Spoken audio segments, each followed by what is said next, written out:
আমরা একেবারে চলে যাচ্ছি বাসা ছেড়ে। একেবারে চলে আসছি মানে? তো কি করব? কি করব? আপনাদের অত্যাচার বসে বসে সহ্য করবো? আপনার ছেলের অত্যাচার সহ্য করবো?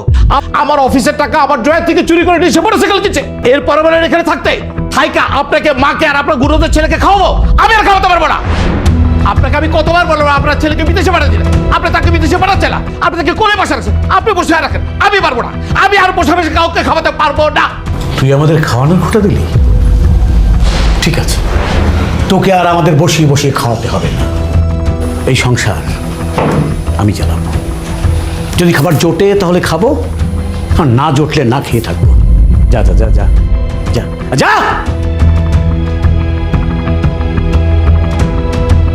রাজীব বিষয় কি করছে? আমি কি করছো তুমি জানো না?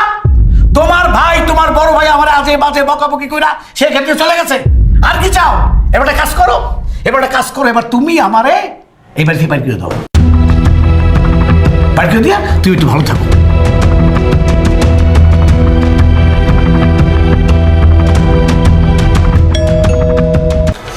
আসসালামু আলাইকুম আঙ্কেল। ওয়ালাইকুম আসসালাম। আঙ্কেল ভাড়াটার জন্য আসছিলাম। 4-5 দিন পরে দিয়ে দেবো। আঙ্কেল আজকে তো 10 তারিখ, আজকে ভাড়াটা দিয়ে দেন। 10 তারিখ তো সবসময় দেই, 4-5 দিন পরেই দিয়ে দেবো, ঠিক আছে? আচ্ছা একটু তাড়াতাড়ি দিন, ঠিক আছে আঙ্কেল। খাওয়া তো শেষ হয়ে গেল, দুধ কোথায়? দুধটা আনতে বলো।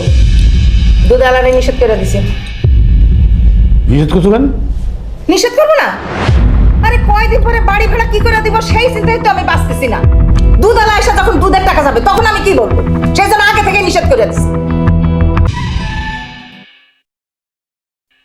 এটা রাখো ভাইয়া। এটা কি? 1.5 লাখ টাকা। 1.5 লাখ টাকা? কেন? ওই যে তোমাকে না বলে নিয়েছিলাম। এটা লাগবে না। ছোট ভাই থেকে 1.5 লাখ টাকা দিয়ে একটা মোটরসাইকেল দিতেই পারি। রাখ, তুই এটা লাগবে। রাখ রাখ রাখ। থ্যাংক ইউ ভাইয়া, থ্যাংক ইউ।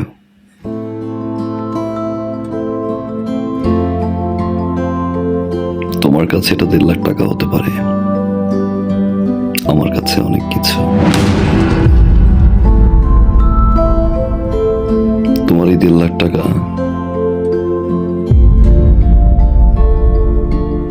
আমার এই জীবনের মোড় ঘুরিয়ে দিয়েছে ভাইয়া।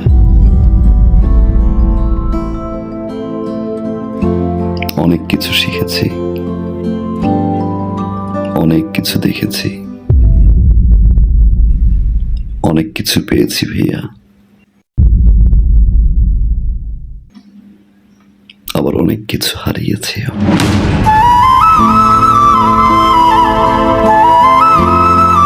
এতদিন পরে এসে আমার মনে হলো এই টাকাটা তোমাকে ফেরত দেওয়া উচিত,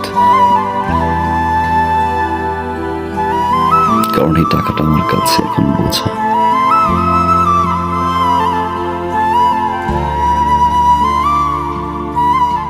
রাখো ভাইয়া, বাবা মায়ের জন্য দোয়া করবা। আসি ভাবি। বসবি না, কিছু খাবি?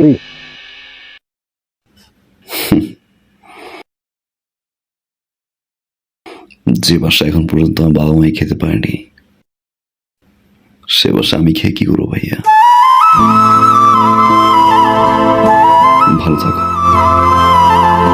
মা। আগামী 15 তারিখে আমাদের ফ্লাইট।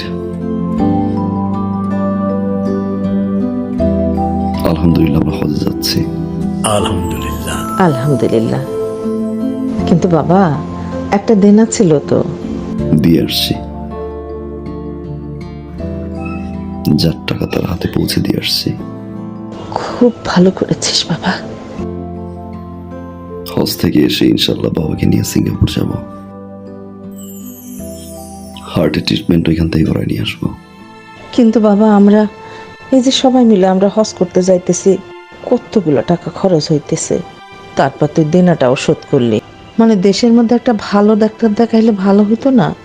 সিঙ্গাপুরে যাওয়ার দরকার কি? দেশের ডাক্তার তো রেফার করলো মা,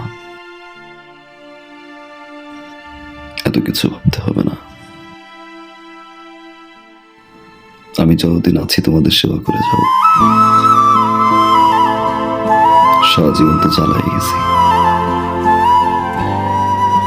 এবার একটু সেবা করার সুযোগ দাও।